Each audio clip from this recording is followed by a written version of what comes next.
Chinese smartphone makers have come a long way to create unique designs for their own products. Some of them have managed to inspire copycats out there. Now, take a look at this beautiful piece of hardware. It features a 3-tone color frame and a luxurious gold color aluminum back cover. This is the Lenovo VIBE X2. Let's find out if it is a noteworthy smartphone in the full review.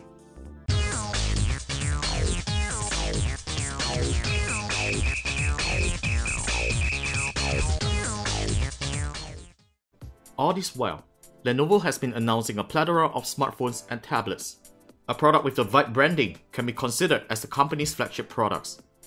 The VIBE X2 is an extremely sleek-looking device measuring at 7.3mm thin and weighing 120 grams. Its screen bezels are extremely thin for a 5-inch display, which can be matched with the Xiaomi Mi 4. Aesthetically, the phone has very nice ergonomics and doesn't feel slippery at all. Its IPS display is bright with great viewing angles, and I'm very happy with its touch response. This time, Lenovo has attempted a new hardware configuration on its mid-range flagship. The VIBE X2 uses MediaTek's flagship 64-bit MT6595M 2GHz octa-core processor. It has 2GB of RAM, 32GB of non-expandable storage, a 5-inch Full HD IPS display, and sadly, juiced by a miserable non-removable 2300 mAh battery. The phone takes 2 SIM cards, and is one of the rare flagships out there that supports dual SIM 4G standby. In our past experience, Lenovo has never really provided a great software experience out of the box. The VIBE X2 comes preloaded with an even more iOS-inspired VIBE UI software based on Android 4.4 KitKat. In almost every aspect, you will find its resemblance to iOS even closer than Xiaomi's MIUI operating system. Well, it isn't totally bad as you can see. The software is at least fast and reliable. There's also lesser gimmicks out there, and you wouldn't be able to download themes to game your software experience just like other Chinese phones. Though I would really prefer a more stock Android experience on the phone, I kind of like Lenovo's bug-free software despite of that iOS resemblance. The great software experience can also be attributed to the new MediaTek chip. In fact, it performs much better than a Snapdragon 801 powered smartphone in real-world perspective. The new PowerVR G600 GPU also does an excellent job in graphics performance. Though heavy gaming will cause the device to heat up badly, the MediaTek MT6595M is making a hell lot of differences from its previous chips, and Lenovo has made this correct attempt to make the VIBE X2 an affordable flagship. Apart from hardware power, Lenovo hasn't forgotten about making the phone great on entertainment. The rear-facing loudspeaker plays extremely loud and clear volumes. It's no HTC boom sound quality, but it will satisfy the average Joe. The phone's camera setup is pretty impressive on paper. 30MP on the rear and 5MP on the front. Both cameras are capable of taking full HD videos. However, I wasn't really impressed with the camera software on the phone. It feels too simple for a capable camera. The main camera is pretty good in capturing beautiful pictures. Colors and contrasts are accurate in brightly lit shots.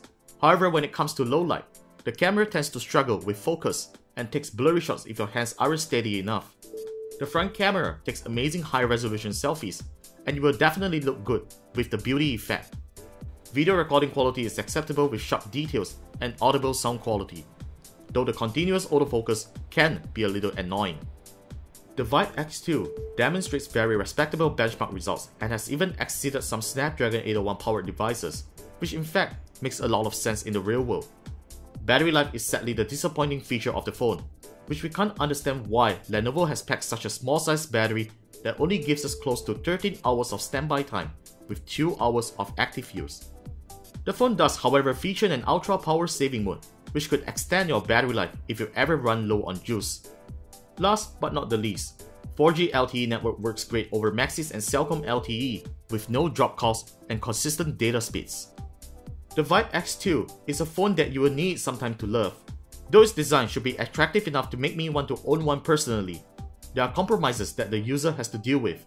Non-expandable storage and non-removable battery, an average battery life, and last but not the least, MediaTek's reputation of not being able to provide updated drivers to OEMs in time has got me worried on the phone's support in future. While Android KitKat runs fine at the moment, I hope to see both Lenovo and MediaTek continue to support future versions of Android on the VIBE X2. Otherwise, the phone retails reasonably affordable at 1199 ringgit, beating Samsung's mid-range Galaxy A5 smartphone and the Xiaomi Mi 4. This is one of the best 1000 ringgit phones that you can buy in the market. We give the Lenovo VIBE X2 a score of 8.7 out of 10. Want to see more gadget reviews from us? Hit the thumbs up button to support us and subscribe to our YouTube channel to stay tuned for more video contents coming right up.